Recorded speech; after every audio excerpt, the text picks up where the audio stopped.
Hello everyone, welcome to GGN. Today is Wednesday, December 12th, 2012, or 12/12/12, and I am Darko. My website is ggnonline.com, and on YouTube it's ddarko2012, and my backup is ddarko2013.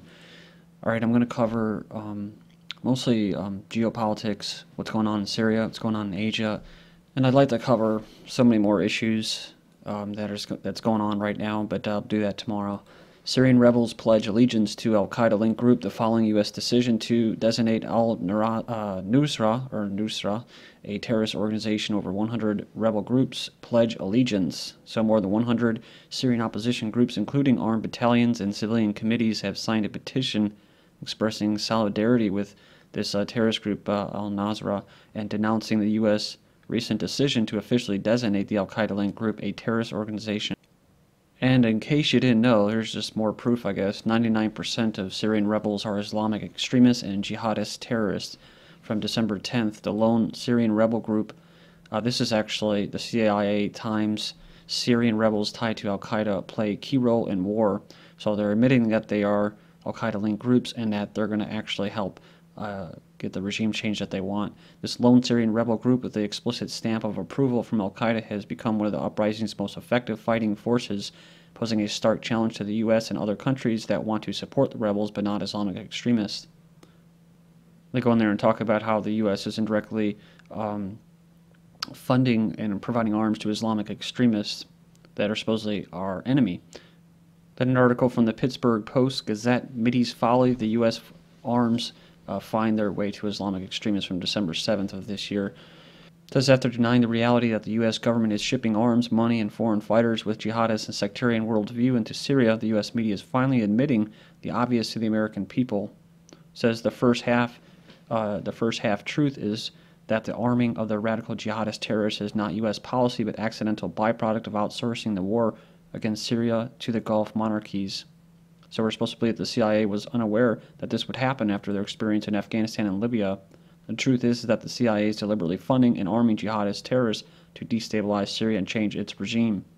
It says here, regime change in Syria has been a U.S. aim since the false flag September 11th attacks by the Zionists, and going back further since the collapse of the Soviet Union. Syrians are not fighting their government, and Assad is not killing his own people.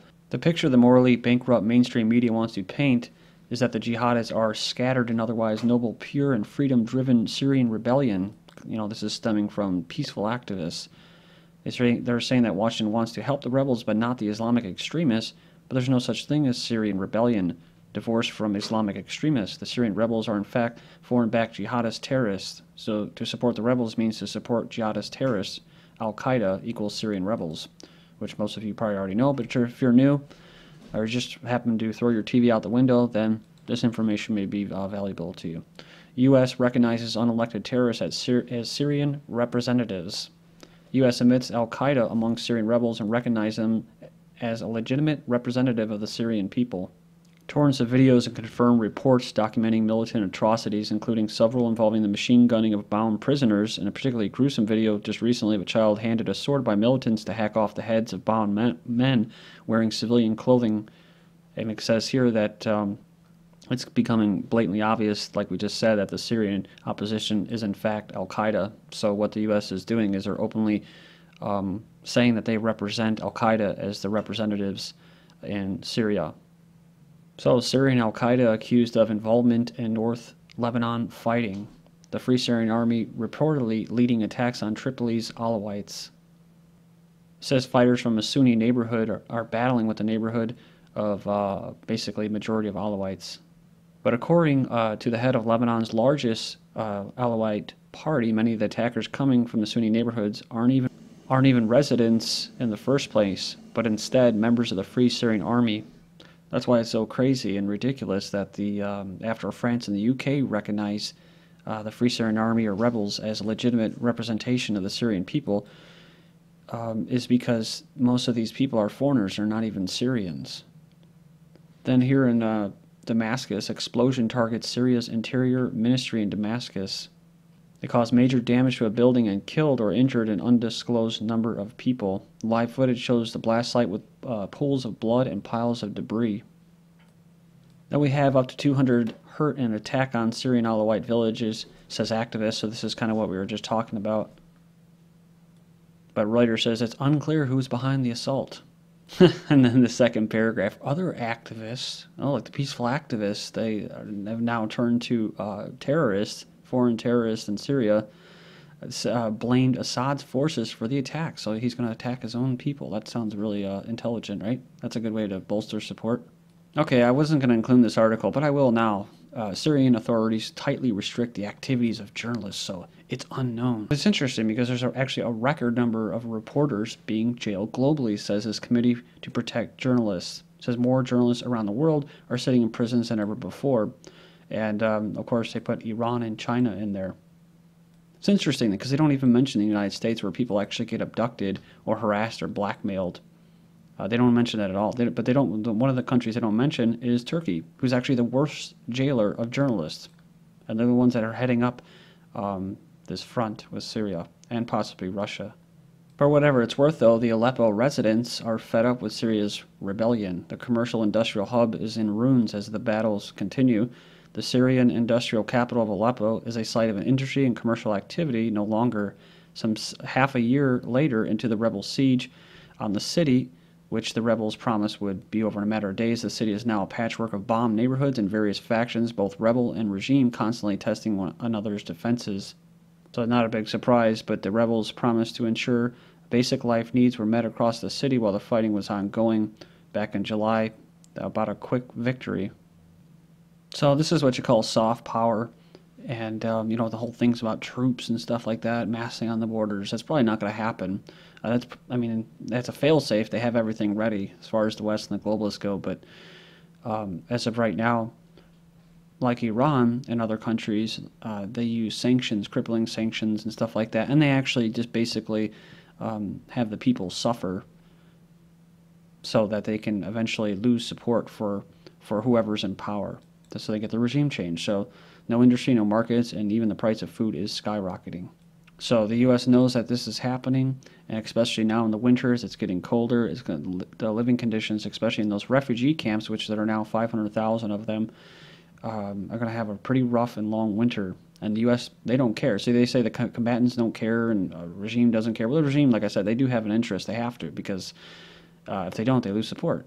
And so the United States, though, they know that this is happening, and they're going to continue to do it. But they don't care either. Yeah, it's just crazy because they take it out on people who don't have any, they don't really have much of a say in what's going to happen there, just like in the United States.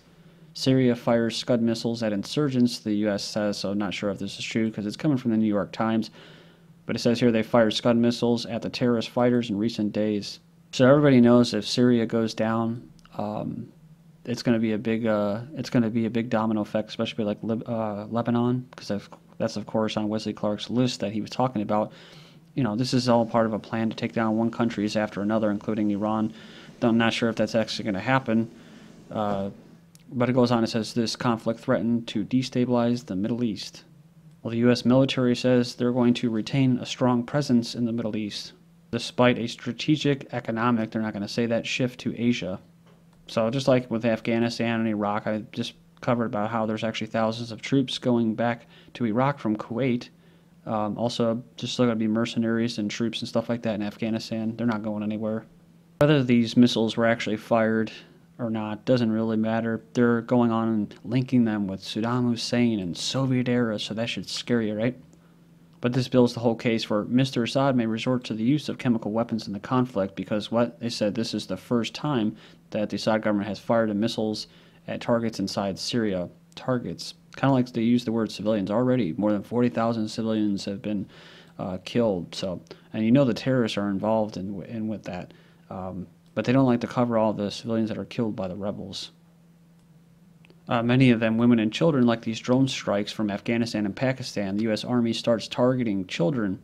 Says no child left behind. American military starts assassinating young people. The Obama and American military label all young men between the ages of 15 and 35 who happen to be in a battle zone as suspected insurgents who they can target and kill. That's right.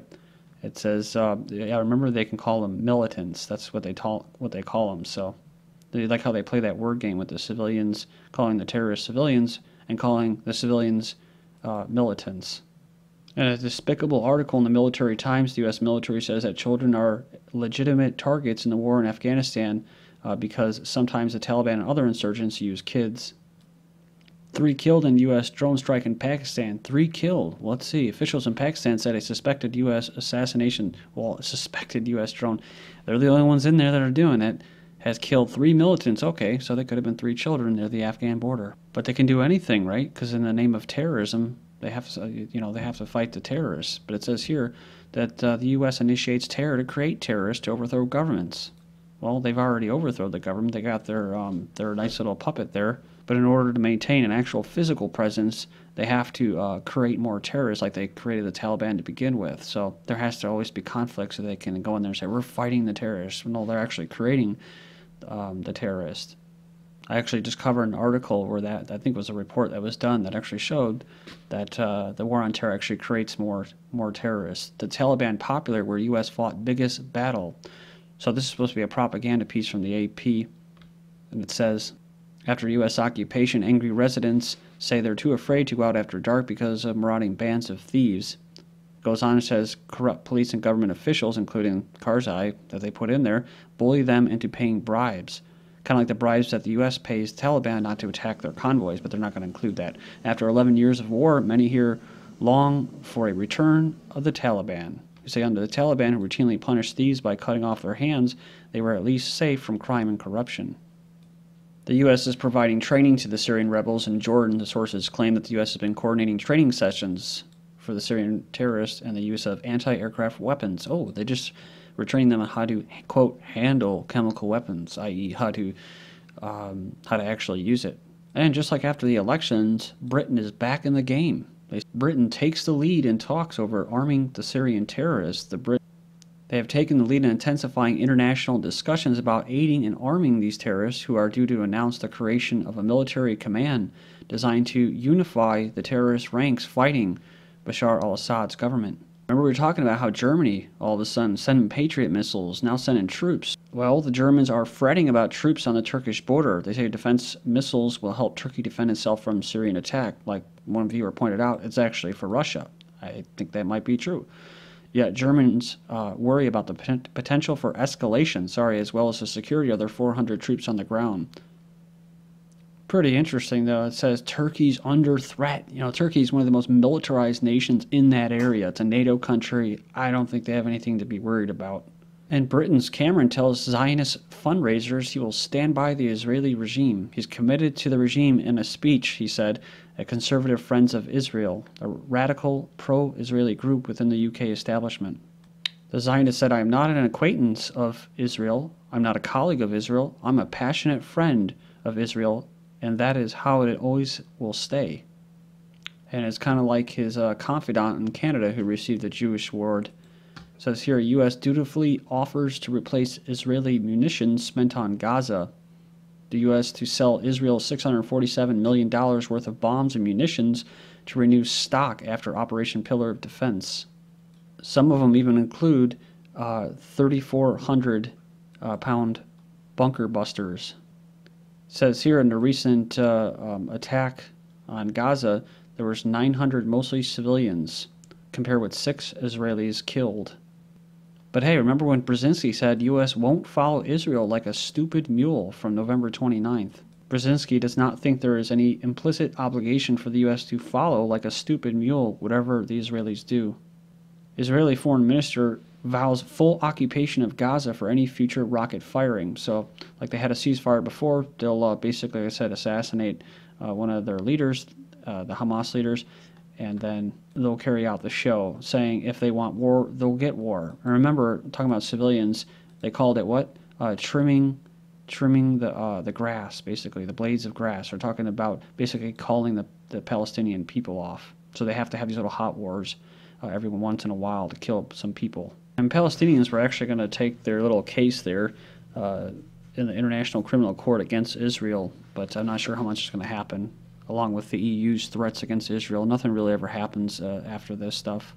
they're never really held accountable. Lieberman also condemned Israeli soldiers who followed the military's order not to open fire on Palestinian protesters, saying it was unacceptable for the soldiers to withdraw from protests instead of attacking the demonstrators. This is GGN, and I'm Darko. Thank you.